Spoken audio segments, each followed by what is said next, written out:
तो विकसित भारत विजन की बात करी जाए तो इंडिया को रिक्वायर्ड है 30 to 35 ट्रिलियन डॉलर की इकॉनमी।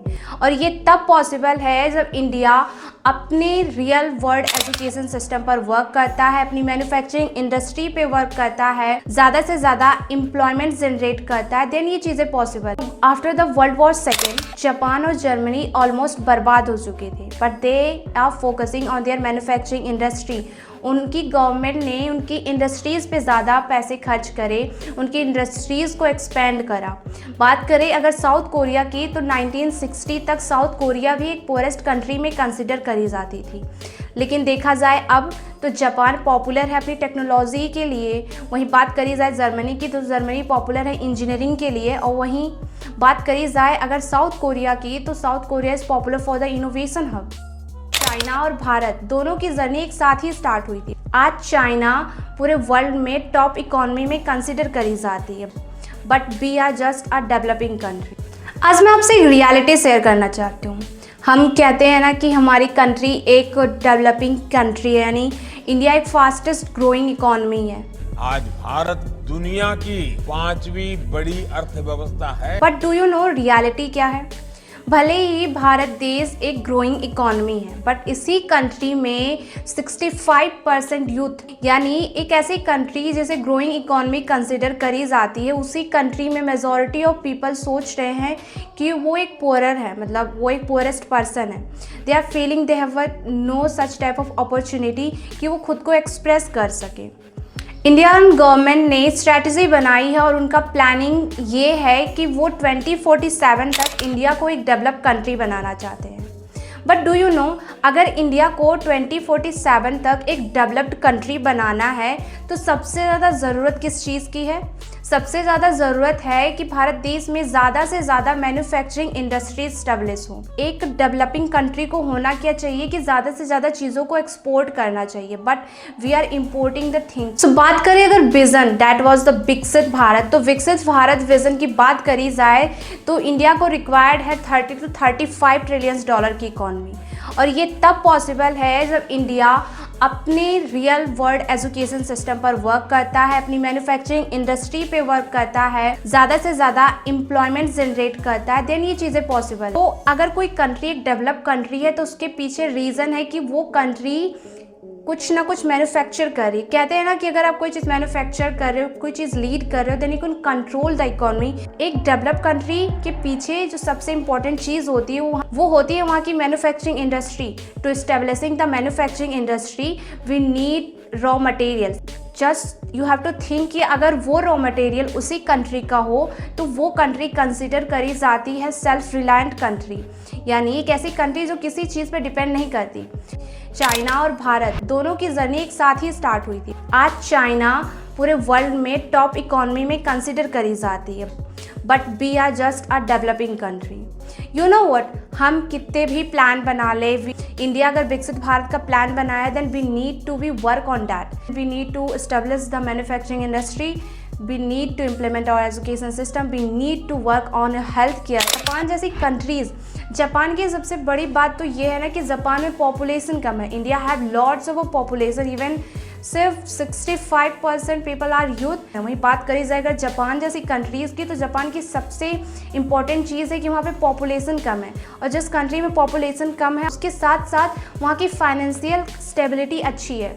अब सोचिए जिस देश में फाइनेंशियल स्टेबिलिटी अच्छी है तो लोग अपनी न्यूट्रिशन, अपनी हेल्थ पे ज़्यादा ध्यान देंगे, और यही सबसे बड़ा रीज़न है कि जापान जैसी कंट्रीज़ में लोग ज़्यादा रह पाते हैं, लोग ज़्यादा जी पाते हैं, क्योंकि वो ज़्यादा अच्छा खाते हैं, अपनी सेहत का ख्याल रखते हैं, इसलिए वो ज़्यादा से ज़्यादा अपनी इकोनॉमी में कंट्रीब्यूट कर पाते हैं, और यही सबसे बड़ा रीज़न है। आज भारत देश को हम कहते हैं कि India is a developing country और we are the fastest growing economy. But जब बात आती है ग्रोइंग इकोनॉमी की तो हम सिर्फ जीडीपी को ही क्यों कंसिडर करते हैं? जीडीपी जो है ये टोटल आउटकम होता है किसी भी पर्टिकुलर कंट्री का, but when we talk about the living standard तो हमें कंसिडर करना होता है per capita income. Per capita income का मतलब होता है कि उस कंट्री का टोटल आउटकम डिवाइड कर देना टोटल पॉपुलेशन से। ऐसा करने से उस कंट्री में एक पर्टिकुलर बंदे का कितना आउटकम होता है ये पता चलता है, और इससे ये डिफाइन करा जा सकता है कि उस देश में लिविंग स्टैंडर्ड कैसा है लोगों का, और ये चीज़ें डिफाइन करती है कि वो कंट्री एक डेवलप कंट्री है या फिर नहीं। एक सिंपल सा सवाल, क्यों जापान, जर्मनी और साउथ कोरिया जैसी कंट्रीज आज दुनिया में इतने आगे हैं? एक शॉकिंग रियलिटी बताऊं, after the world war second Japan और जर्मनी ऑलमोस्ट बर्बाद हो चुके थे, but they are focusing on their manufacturing industry. उनकी गवर्नमेंट ने उनकी इंडस्ट्रीज़ पे ज़्यादा पैसे खर्च करे, उनकी इंडस्ट्रीज़ को एक्सपेंड करा। बात करें अगर साउथ कोरिया की, तो 1960 तक साउथ कोरिया भी एक पोरेस्ट कंट्री में कंसिडर करी जाती थी, लेकिन देखा जाए अब तो जापान पॉपुलर है अपनी टेक्नोलॉजी के लिए। वहीं बात करी जाए जर्मनी की, तो जर्मनी पॉपुलर है इंजीनियरिंग के लिए, और वहीं बात करी जाए अगर साउथ कोरिया की, तो south Korea is popular for the innovation hub. Strategy number first, manufacturing hub. यानी अगर किसी कंट्री को एक अंडर डेवलप्ड कंट्री से एक डेवलप्ड कंट्री बनना है तो ज़रूरत है उस कंट्री में ज़्यादा से ज़्यादा मैन्युफैक्चरिंग इंडस्ट्रीज़ को इस्टेब्लिश करने की। जर्मनी ने फोकस करा अपनी मैन्युफैक्चरिंग इंडस्ट्रीज़ पे। मैं बात करें अगर जापान की, तो जापान ने अपने इलेक्ट्रॉनिक्स पे, अपनी टेक्नोलॉजी पे ज़्यादा वर्क करा। आज देखा जाए साइंस की बात करी जाए तो साइंस में भारत देश आगे बढ़ रहा है, but we need to we make ourself too much faster, क्योंकि आज जितने भी डेवलप्ड कंट्रीज़ है वो बहुत ज़्यादा फास्टली ग्रो कर रही हैं। कोई भी कंट्री अगर डेवलप्ड कंट्री है तो वो इसलिए है क्योंकि वो ज़्यादा से ज़्यादा प्रोडक्शन करती है, ना कि सिर्फ कंजप्शन करे जा रही है। एंड सेकेंड स्ट्रैटेजी है गवर्नमेंट विजन।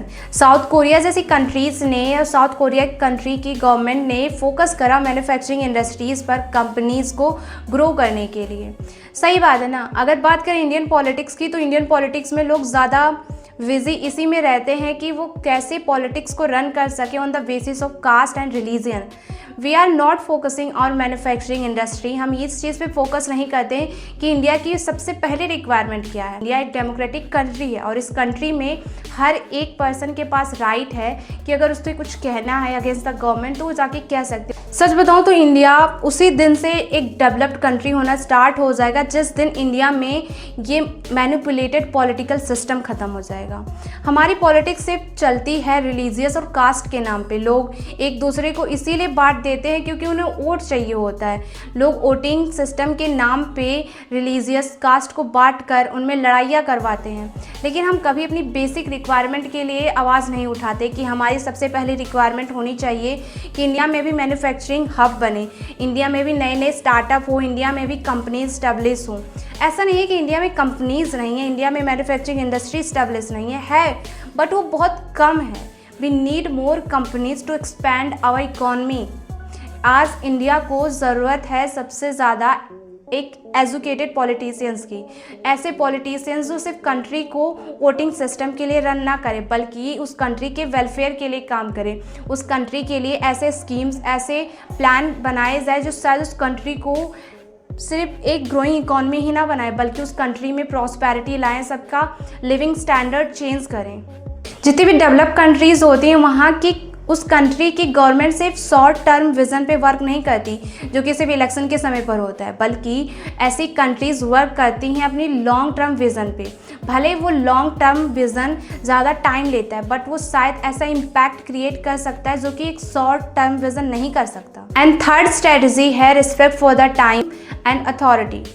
जापान जैसी कंट्रीज़ में अगर एक ट्रेन 10 सेकेंड भी लेट हो जाए तो वहाँ की मेन अथॉरिटी लोगों से माफ़ी मांगती है, लेकिन भारत देश में आज इसका उल्टा है। मैं मानती हूँ कि भारत देश में पॉपुलेशन ज़्यादा है, यहाँ वो चीज़ें इतनी ज़्यादा अच्छी तरीके से इम्प्लीमेंट नहीं करी जा सकती, बट स्टिल अगर हम खुद को ऐसा बना लें कि हम रूल्स एंड रेगुलेशन को अच्छे से फॉलो करेंगे, टाइमली अपना काम करेंगे तो ये चीज़ें पॉसिबल हैं। हर एक कंट्री में ज़रूरी है कि स्ट्रिक्ट रूल एंड रेगुलेशंस हो।